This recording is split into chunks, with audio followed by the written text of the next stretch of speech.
ជាកិច្ចចាប់ផ្ដើមយើងខ្ញុំសូមជម្រាបសួរលោកគ្រូនិងសួស្តីមិត្តរដ្ឋទាំងអស់គ្នានាងខ្ញុំឈ្មោះយ៉ានផលីកានាងទៅឈ្មោះរដ្ឋធីណានាងទៅពុំមិនដាលីនេះពួកយើងពិតជាមានសេចក្តីសោមនស្សរីករាយមែនតើដែលបានឡើងមកបកស្រាយនៅការអ្នកទាំងអស់គ្នាថ្ងៃនេះពួកយើងនឹងឡើងមកបកស្រាយចំពោះមុខវិជ្ជាផែនដីវិទ្យាក្នុងចំពោះទី2នៃរៀនទី3វិទ្យាបទចូលប្រាប់ពីមូលហេតុដែលនាំឲ្យមានកំណើនលើភពផែនដីនិងផលប៉ះពាល់ចំពោះបរិស្ថានមូលហេតុដែលនាំឲ្យមានកំណើនលើភពផែនដីគឺបណ្ដាលមកពីកត្តាមនុស្សដែលមនុស្សបានធ្វើការរុករានព្រៃឈើ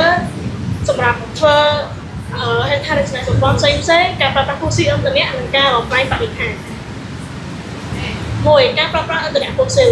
ការដុតឈូសថ្មព្រៃនិងឧស្ម័នធម្មជាតិដោយពួកគេបានខួងចូលទៅក្នុងសមុទ្រជើងដែលធ្វើឲ្យមានការប៉ះពាល់យ៉ាងខ្លាំងដល់សមុទ្រខ្យល់និងបរិស្ថាន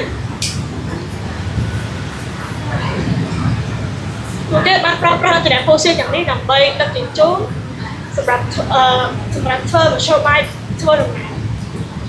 ពីការបំផ្លាញព្រៃឈើដើមឈើពិតជាមានតួនាទីសំខាន់ខ្លាំងណាស់ក្នុងការធ្វើអត្ថប្រយោជន៍សំយោគដោយដើមឈើ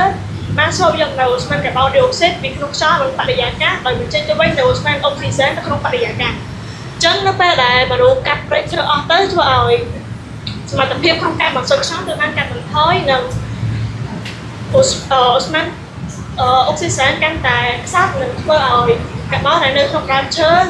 ត្រូវសាយភាយចេញទៅបរិយាកាសវិញក្នុងទម្រង់ជាកាបូនឌីអុកស៊ីតហើយវិស័យកសិកម្មនិងការប្រើប្រាស់ជីគីមីដោយសារតែមានកសិករជុំវិញពិភពលោកជាច្រើនបានប្រើប្រាស់នៅជីគីមីក៏ដូចជាថ្នាំគីមីសម្រាប់ធ្វើឲ្យផលដំណាំទទួលបានល្អប្រសើរត្រូវធ្វើឲ្យឧស្ម័នកាបូនឌីអុកស៊ីតនិងអាសូតអុកស៊ីតនៅក្នុងជាថ្នាំគីមីនោះប៉ះពាល់ដល់បរិស្ថានដីនិងខ្យល់4ការប្រើប្រាស់ថាមពលក្នុងអគារនិងឧស្សាហកម្មមានរោងចក្រឧស្សាហកម្មភាគច្រើនបានប្រើប្រាស់ថាមពលដែលបានបង្ហាញការដុតឥន្ធនៈផូស៊ីលដូច្នេះហើយពួកគេបានបញ្ចេញទៅវិញនូវឧស្ម័នកាបូនឌីអុកស៊ីតជាច្រើនដែលធ្វើឲ្យប៉ះពាល់យ៉ាងខ្លាំងដល់បរិយាកាសការប្រើប្រាស់ឧបករណ៍ផ្សេងៗដូចជាម៉ាស៊ីនត្រជាក់ទូទឹកកកនិងការបាញ់ស្ប្រេមួយចំនួនដែលធ្វើឲ្យវាបញ្ចេញនូវឧស្ម័នមួយដែលមានឈ្មោះថា chlorofluorocarbon ដែលវាប៉ះពាល់យ៉ាងខ្លាំងដល់ស្ទូបូសូន5ការកើនឡើងនៃសំរាមនិងសំណល់បេះដូងការកកចុះវានៃសំរាមនិងនៅទីលានដ្ឋានចាក់សំរាមបង្កឲ្យមានការស្អិតរលួយនៃសមាសធាតុសរីរាង្គដែលធ្វើឲ្យប៉ះពាល់យ៉ាងខ្លាំងដល់បរិស្ថាននិងខ្យល់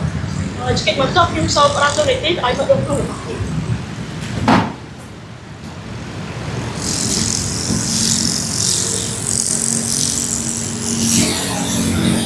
ផលប៉ះពាល់អាកាសធាតុប្រែប្រួលបង្កឲ្យមានការ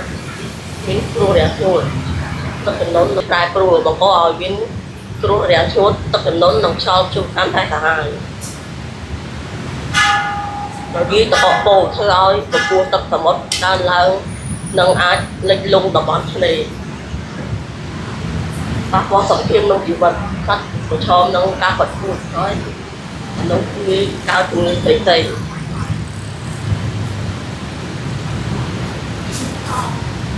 ដំណោះស្រាយដើម្បីដោះស្រាយបញ្ហានេះយើងត្រូវមួយកាត់បន្ថយផ្សែងពុលប្រើថាមពលដើរដោយពន្លឺព្រះអាទិត្យចំនួនដែរដាក់ពន្លឺព្រះអាទិត្យនិងជីកង់គឺឡានអគ្គិសនីចំនួនឲ្យតូរឡានប្រើសាំងពីការពារធម្មជាតិបញ្ឈប់ការកាប់ព្រៃឈើនិងដាំដើមឈើឲ្យបានច្រើន3ផ្លាស់ប្ដូរទម្លាប់សន្សំសំចៃភ្លើងនិងកាត់បន្ថយការប្រើប្រាស់ប្លាស្ទិកកែវកែច្នៃឡើងវិញ